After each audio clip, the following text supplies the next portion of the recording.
dia hanya melihat kata-kata. Siapa yang melihat Quran dengan pikirannya, dia hanya melihat pengetahuan. Tapi siapa yang melihat Tuhan dengan mata kalbunya, dengan segenap jiwanya, maka dia akan melihat Tuhan.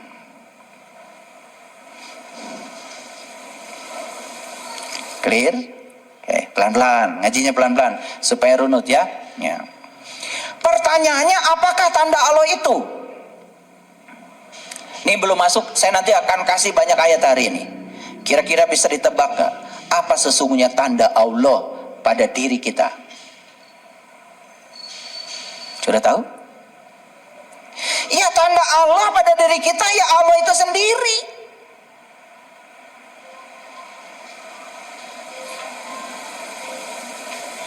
Tanda Allah pada diri kita adalah Allah itu sendiri.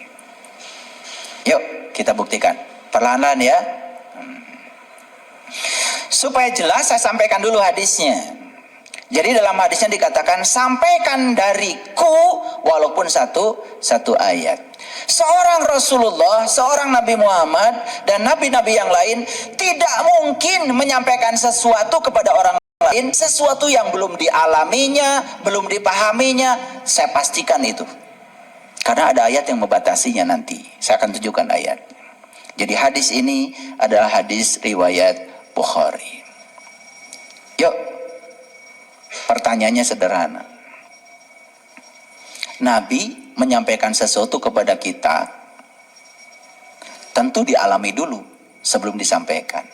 Harusnya kita pun sebelum menyampaikan sesuatu pada orang lain, alami dulu apa yang dialami oleh Nabi. Setuju? Makanya malam yazuk lam ya'rif, yang tidak mengalami tidak akan paham.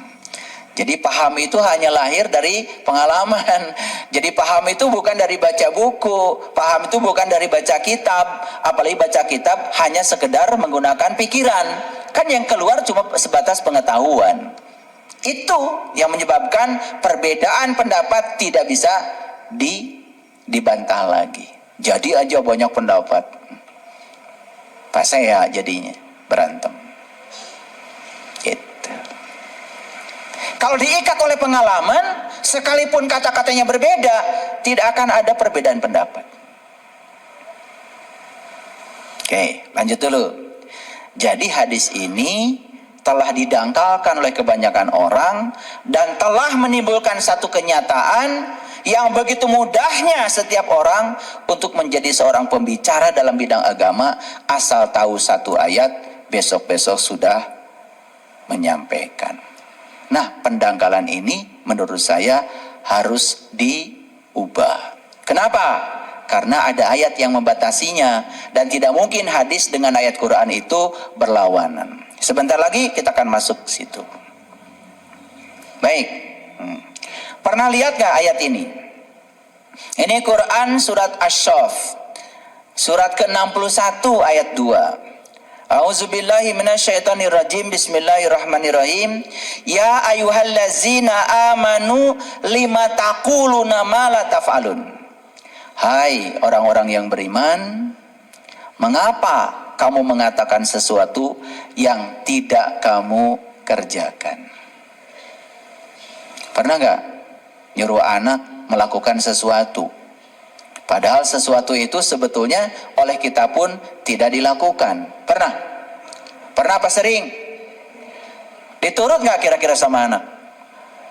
Ya enggak. Makanya saya tidak pernah menyuruh. Ini saksinya ada istri saya. Tidak pernah menyuruh, tapi saya melakukan. Karena kalau melakukan, itu ternyata mereka ikut. Coba, jangan nyuruh beres-beres sama anak. Kita aja mulai beres-beres, pasti dia ingin terlibat. Coba bersih-bersih WC. Ya, nggak usah nyuruh anak bersihkan WC. Masuk WC, sikat-sikat aja. Kencengin sikatnya, biar terdengar sama mereka. Pasti mereka akan datang kok. Biar sama saya saja. Pasti itu. Dan saya di rumah tidak pernah menyuruh, tapi saya memulai. Ya kalau sudah memulai ya sudah kesadaran. Iya. Termasuk istri saya. Saya kalau baju kusut saya setrika sendiri. Tapi kalau dia itu kemudian ngejar, biar sama saya, berarti dia ingin berbuat baik pada dirinya sendiri, bukan buat saya. Tidak ada kebaikan buat orang lain. Hati-hati. Semua kebaikan buat dirimu sendiri. Dan selama ini kita ego, karena ketika melakukan kebaikan, seakan-akan kebaikan itu buat orang lain. Salah. Kalau kalian memberi, tidak ada buat orang lain. Pemberian itu buat kamu sendiri.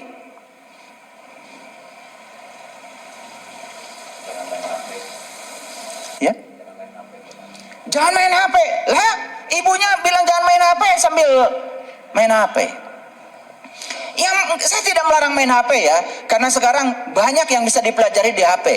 Mungkin juga kalian yang datang di sini mungkin gara-gara juga lihat HP kan, lihat YouTube saya, mungkin. Itu makanya saya tidak menyerang. Tetapi kalau jangan main game, ibu bapaknya sedang asik main game. Ini masalah. Lihat saya semuanya. Ya ayyuhallazina amanu lima taquluna ma la taf'alun. Kemudian Allah mengatakan kaburu maqtan indallah an taqulu ma la taf'alun.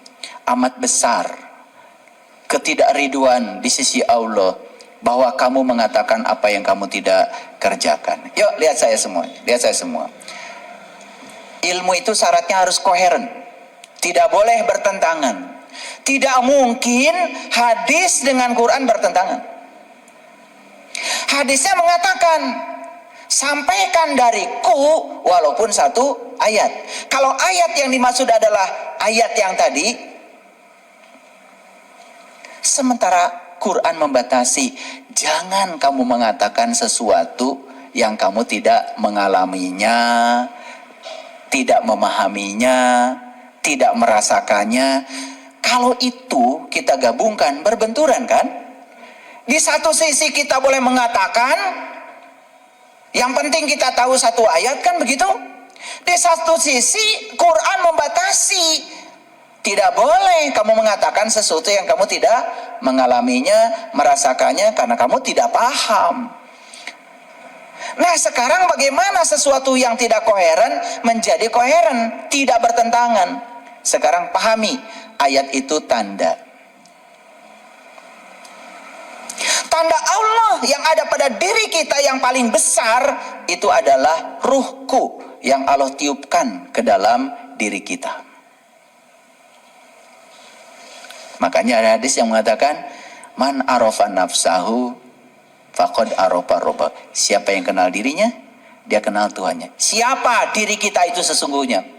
Bukankah diri kita itu adalah ruhku yang Allah tiupkan ke dalam kita? Fa iza sawaituhu wa nafakhtu fihi min ruhi faqa'u lahu sajidin.